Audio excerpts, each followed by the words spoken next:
Thank you, David. I had a Margaret Chase Smith moment. I have arrived. I have arrived.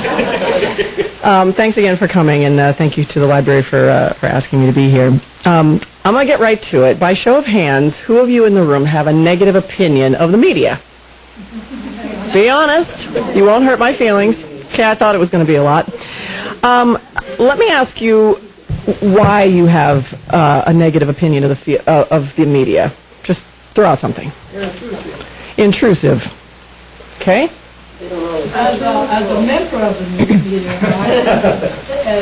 they've come a long way in not reporting accurately the details of things any longer. All trying to get attention and that's it. Okay. Anything else? Sensationalizing. Oh, I had all these things written down that I thought you might answer. Sound bites? Yeah, how long do you have? Like they grab the wrong sound bites? Okay. Well, let me get a little closer here. Anything else? Anything else that kind of sticks out in your mind? Theory of their story, and then they go out, as Tom alluded to, and fill in the blank. So kind of a leaning agenda? Anything else? They have one person way over here and one person way over here who are polar opposites. To comment on something, and this whole area is left out of the picture. Those are some very valid answers. Balance, yes. Hold on to those thoughts because I'm going to tell you how the news is gathered, how stories are told, and the inner workings of a local newsroom. I'm sure it's the same on a national level, maybe even more complex. And you'll either be justified in your negative opinions or you will be alleviated of some of them. How did I get where I got and why did I want to do it? Well, I wanted to be a television broadcaster since I was 8 years old. And seriously, I would bring out the newspaper. It was the Sun Sentinel. I grew up in Fort Lauderdale. And I would read to my parents and my siblings like a broadcaster. I would sit there and, I would just read just like a broadcaster. And I've always enjoyed reading out loud in public to kids, and my 22-year-old son will just agree with me that he was bombarded with stories growing up. I always was reading to him. I just felt like I knew how to inflect the words, how to project my voice and tell a story. And I watched the news all the time, and I loved the broadcaster's delivery. As a kid, and I can guarantee that everybody in this room can remember Walter Cronkite, Harry Reasoner, Jane Pauley on the female side of things. They were my role models, and I just saw them as such respectable people, such mature people, and most importantly, credible broadcasters. Even at such a young age, I just thought, wow, these are cool people. And I wasn't looking for the respect myself. I wasn't thinking that way, but I admired their work and I wanted to be like them. And it was anchoring that I really enjoyed the most. I never even gave reporting a thought. It was just, I figured, Walter Cronkite got his information from somebody, handed it to him, and, wherever it came from, it just never went through my head growing up. But I became a reporter, and I didn't even know it. I experienced friends' betrayal, lies being told to me, whatever, that made me feel like I couldn't trust people. And so I became more inquisitive, very detail-oriented on top of that. But I realized that if I asked a lot of questions of somebody that I didn't trust, it would put me in a feeling that I knew that they knew that I knew that I knew that they were lying. So just by asking a lot of questions, it became such second nature to me, and then I developed into a reporter. And, well, life has a funny way of putting things in your path, and you either choose to ignore them or you jump on them. And I had, as I got older, I passed up a lot of opportunities that I realized that could have been of value, and I started jumping on opportunities. So I jumped on several, which took me into the world of broadcasting. And in 1997, I was fortunate to break into the world of radio. I hosted a morning program on Mix 97.1 at the time, which came into B97, which is now the Bear. But it was with Michael W. Hale in the morning, and then I was running over across the hall, which was about 15 feet away, to do the news for George Hale. And it was just back and forth, and I had, for 4 hours, I was doing this, and commenting and bantering, and being right, and then running over and doing the news for George, and so it was fun. It was a lot of fun. And over the following 9 years, I worked as a host of my own show. I had my own midday show, climbed the ladder within the business as promotions director, music director, news director, and ultimately program director of 2 radio stations. Then, in 2006, I was asked to anchor the news on the local ABC and Fox affiliates in Maine. And here I thought, wow, another opportunity has come my way, and this is my childhood dream come to visit. I've got to take this opportunity to anchor the news, and that's what they wanted me to do, was to anchor the 6 o'clock news and the 10 as well. So I jumped on it, but boy did I become very busy, and I learned a lot. I'm still learning. I started out as an anchor reporter, and before it was all said and done, I was news director, anchor, reporter, producer, editor, movie reviewer, and even mother of a very young newsroom staff. My job was putting together the 6 p.m. newscast, overseeing all other newscasts, choosing stories, putting together the rundown, writing, editing, reporters' work, and presenting the news to the public. One of the things that you mentioned was, or I know that Tom put in his book, was that reporters don't get the full stories. Let me just tell you from a technical standpoint how some of this comes about and how many times that's true, and here's why. Looking at a rundown of a typical, and I hope I'm not boring you with this, but I think you need to know. It's a typical 30-minute newscast is actually 12 minutes of news content. Then you've got 8 minutes of commercials, 5 minutes of weather, and 4 minutes of sports, which leaves you with 1 minute for a kicker story to send you on your way with a happy, feel-good, I got to end my night off with a happy story. So, but the main part of that equation is the 12 minutes allotted for news. Now, that's enough time for about 9 stories. And not only does the director have to get on the stories of the car accidents, the court cases, the government issues, but also the community interest stories. And if you're familiar with news lingo, a package, anybody know what a package is? A package is a recorded, for news, it's a recorded reporter's, it's a recorded package of the reporter of telling the story. And when I got into the news department, it was around 1 minute and 20 seconds to 1 minute 40 seconds, and that's all we had to put together for news, for the story. And I kind of, as a reporter, I pushed a lot. I wanted 2 minutes because there's just 2 minutes isn't even a lot of time to tell a story about someone or an issue. And there was always so much to get in that I had to get it all in, and I probably changed things over there to make it 2 minutes. But when I became a news director and I had to put together that rundown and keep the time tighter and allowing for all those other stories to get in, I reeled the reporters back down to 140. And that's standard across news outlets. But that's partly to blame for the public's opinions, I feel, on reporters withholding information. But that's not all, and I got an example here. Let's use David. David is our sample interviewee. Hypothetically, a reporter doing a story on David, let's say he finds out that David was once in the Red Cross and was a Red Cross volunteer. But when the reporter is putting David's story together, he thought maybe it was important to include David's military experience, if David has military experience, or his work in the homeless shelter. So he eliminated the Red Cross aspect of the story because he felt it was less important in terms of David's life. But you may out there, maybe you were involved in the Red Cross, knew David was in the Red Cross, and so you'd say, well, geez, they left that most important aspect of his life out. Why did they leave that part out of the story? Well, it has to be cut down, and somebody has to cut that stuff down. The reporter chose to hold out that information in this case. And then you've got to put into consideration the fact that David gave us 3 20-second sound bites. That's already for a minute. So you're left with 40 seconds for the reporter to tell the story about David's life. Somewhere, somehow, someone has got to make the decision of what to kill in a story. And that goes for all stories. It's either a reporter who leaves it out, like I said, or it's the executive producer or the news director. Oftentimes, it can be the general manager. But that's not all that affects stories. There are more layers to the decisions being made in a newsroom.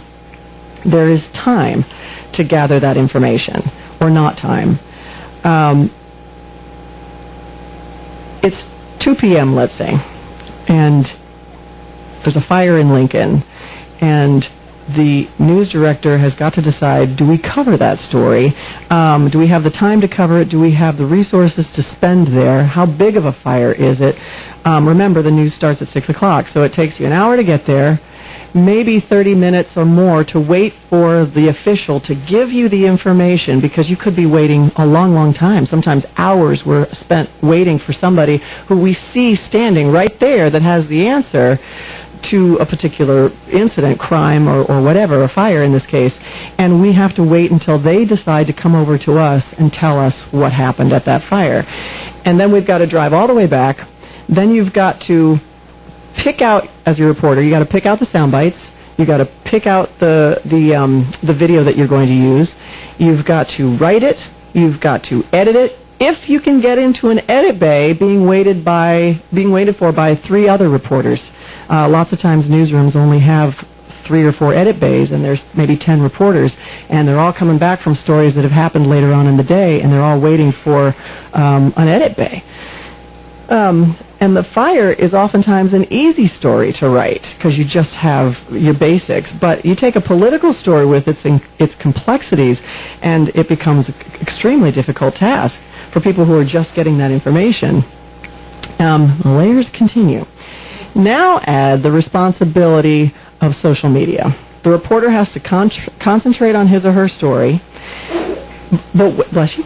But they've got to then update Facebook, update Twitter, and the station's website, all while they're trying to figure out in their head what this story is all about, because social media is 60 to 80, sometimes 90% of the source of public's news for some stories. I mean, there's a lot of people who just spend time. We can't wait till the 6 o'clock news or 10 o'clock news to see the story. I want to know it right now, so I go to Twitter, I go to Facebook.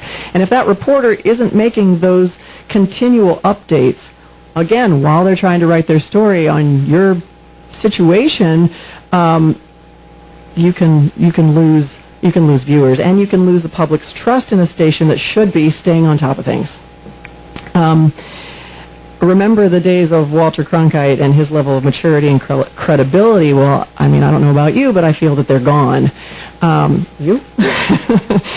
One vital piece to credibility is the people reporting your news, and especially in smaller markets, that I think there's an issue here. Oftentimes, I hear from people in the community who say, "Why are all the reporters so young?" I don't know how many times I've heard that, but yes, I mean, they're all, I shouldn't say all of them, but many of them are 21-year-olds. And first, let me say that I think there's a lot of good reporters in Maine. I'm not here to diss on the reporters, but here's the reality of it. Market size and salary dictates who reports the news. And to put it into perspective, you've got New York as number 1. Los Angeles is market number 2. Go down a little bit, but still up there, Portland is 78, and then Bangor is way down here at 155 for market size. And many just come here or to Bangor to gather their experience and use it as a stepping stone to future jobs. So for many entering this market, they're straight out of college. They're inexperienced. They don't have that earned credibility yet, and that can affect the public's opinion on the quality of news. To address a remark that Tom mentioned about what you said about asking the important questions and how reporters don't ask the important questions, it's in his book, Dangerous Convictions, especially regarding politics. Few budding reporters, unless they are into politics or involved in that arena, few of them know what to ask. Many are thrilled about getting on TV at 21. And those, in my opinion, who are concerned with their government at that age are either becoming activists or they're becoming a part of the political arena themselves, not reporters. There are some, but for the majority, I think they're not concentrating on politics only. And they're learning those important questions to ask, but it just takes time. And there's very little time for research. And I feel that that's a big problem, and it contributes to why the stories aren't covered the way they should be. Oftentimes the station finds out about a government meeting right before it happens. But being responsible for 3 stories that day, and I'm talking about for the reporter, writing and editing and getting all the information is a feat, because they've got other things they've got to work on. And the local news is not a magazine. They don't have a week to put it together. They've got about an hour at best. And being in a hurry, too, results in inaccuracies. I mean, that goes for anything. The Boston bombing coverage is a prime example. I don't know about you, but I was glued to the television when they were pursuing the suspects, and stayed up all night while this was unfolding. And I noticed, and I can't remember which it was, if it was Fox or CNN, but on the screen, and we call it the lower thirds, where you see the writing, a headline or whatever, and then you've got a crawl there, and you've got the weather over here. On the lower thirds was written, FBI has not yet linked shooting suspects to Boston bombings.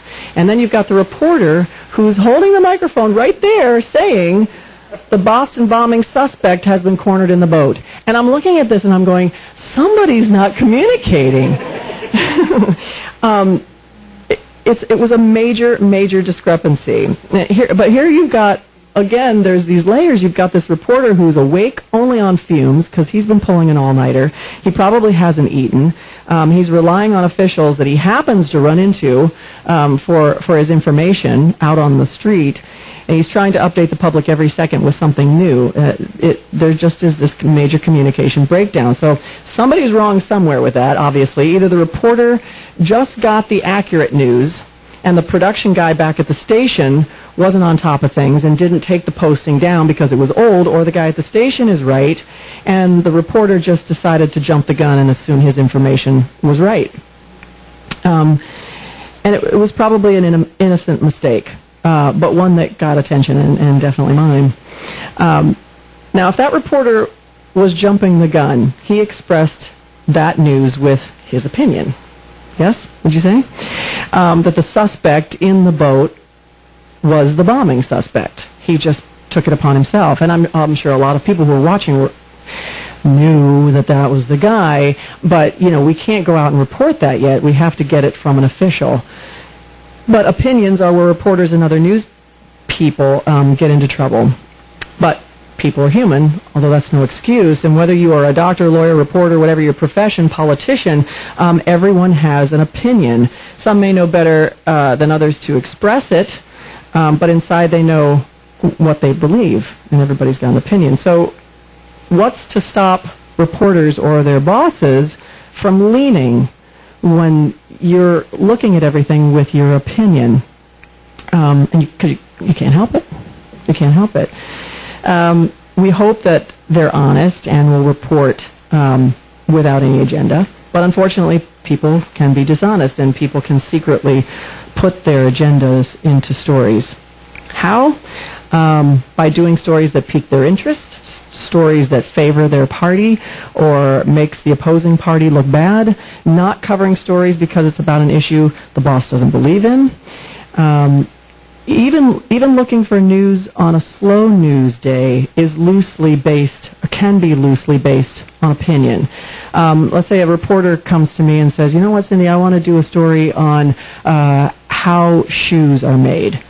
And where did they get the idea? Sometimes I don't necessarily would ask them where you got the idea, but sometimes I would. Sometimes they would offer it up. But let's say they came up with the idea from the fact that they stepped on a nail, and the nail went through the sole of their shoe and pierced their skin, and they were bleeding, and they thought, you know what, I want to do a story on how shoes are made, because I think shoes should have a metal bottom inside. I mean, because, on a slow news day when you don't have all the information coming to you, you've got to fill the news, and that's how we get some ideas when we're not going to, Twitter and Facebook looking for somebody who's posts something interesting.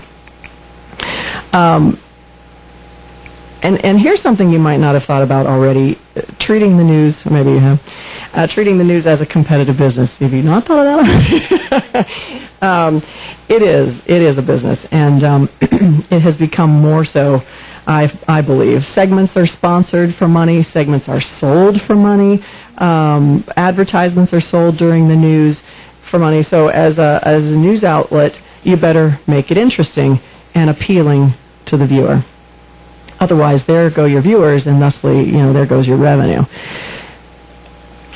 If you can catch your governor saying something off color, why not show it? You, the public, are compelled to wanting to hear it. And you want to hear more, and it's not just the reporter's fault, it's the public's fault too. Because if you didn't want to hear it, they probably wouldn't report it. How did it get that way? I think it's always been that way, but I think it's been worse with internet, social media, and the freedom to comment anonymously about a story. Did you see what the governor said today? The news sees how the public reacts to something, and they feed it more. All right, do you think reporters are evil? I got some. Not you. I'm going to take my shoes off. Sorry. Got me down here. I lost my train of thought on that whole evil thing. I know that some of you said that, there's, what was one thing that you said? Not accuracy, but twisting. Did you say twisting the story? Spinning. Yeah. Intrusiveness. Someone said intrusiveness. And that, reporters trying to make you look bad. There are some out there, definitely, that do or have, and unfortunately it ruins it for the good reporters, and it makes it harder on them. But there's always going to be somebody who ruins it for somebody else out there, in any case. But look at it this way. We, the public, have to get our news from somewhere, either from the newspaper, the radio station, the news station, or from the Internet. And someone, unless you're going to be a vigilante reporter, is gathering the information for you. But you hate them because of it, because they've got to be intrusive, they've got to be sometimes seemingly insensitive, they've got to be pushy, they've got to be hard, because otherwise you won't be able to know what happened. I look at it like, I think we view reporters like we view butchers. I'll tell you why. We love that juicy steak, but we hate the butcher who goes to slaughter the bull to get it for us. And I think the same thing goes for reporters. We hate them for knocking on the door of the mother who just lost her child in a canoeing accident. But boy, don't we need to know who died, how, and when. It's just a catch-22. Did you have a question? You look like you were. So to recap, negative opinions of the media. Do they lie? There may be information left out of a story, yes, because of time constraints. Do they not ask the right questions? Yes. They're inexperienced, some of them, and haven't done their research or had the time to do it. Are they biased? They're human, and things that interest them are going to get their attention sometimes. Are they intrusive? Can be. You want to know, and you'll hold it against them for not getting that information for you. And sensationalizing. The business is just that. It's a business to make money, and there is competition. And who's going to grab your attention? If the public that wants excitement, it's the public that wants excitement, not necessarily the reporter, as I said, and the reporter pleases you and his boss. Going to my resignation story that David mentioned, some of you may know about it, some of you don't. If you don't, it's on YouTube. And even though it was all over the Internet, why I did it, people still wanted to know more. It was curious. I want, people to know, you to know, that I didn't want to leave my broadcasting career of 15 years. It was one of the most difficult decisions I've ever made. But what brought me to that point was a result of years of built-up frustration and disappointment and pain. And when a person feels that their integrity, their self-worth, their ethical values are compromised, they either give up and die, and I know that's a drastic thing, but I felt I was dying. I mean, my soul was just going downhill, or jump and risk the unknown. So I did. I risked. So some would say I gave up by leaving my job, or I quit, but I don't see it that way. And to me, that's who matters, is how I see myself. And staying in a situation that is making you mentally or physically ill is quitting. It's quitting yourself, and it's quitting what you believe in. And I see that staying is quitting, because it's easy to stay and tolerate. It's easy to collect the paycheck. It's not easy to walk away from a paycheck, and you got to strengthen your legs, and whether they be shaky or not, you got to just get up and walk. After my resignation, I realized that a lot of the people in my world didn't feel comfortable standing up for themselves, and I see myself differently now, and I'm pleased with who I am. I have no regrets, and would have never done it differently. I would have still left. The resignation, the video of it reached 5 million hits on YouTube and grabbed the attention of the New York Times and countless internet sites. Why, though? Why did it? And the only thing I can think of, that, because I read all the comments from people that were posting thousands of comments, was that I felt that they were living vicariously through me and my coworker, Tony Consiglio, who left as well. So many expressed their admiration because they themselves had been in similar situations where they wish they could have left. And it seems like we've just learned to just take stuff and tolerate stuff, and we shouldn't. And if for that reason and that reason alone, I gave anyone encouragement not to quit their job, of course, but to stand up for what they believe in, then I feel that it was worth it. So that's it.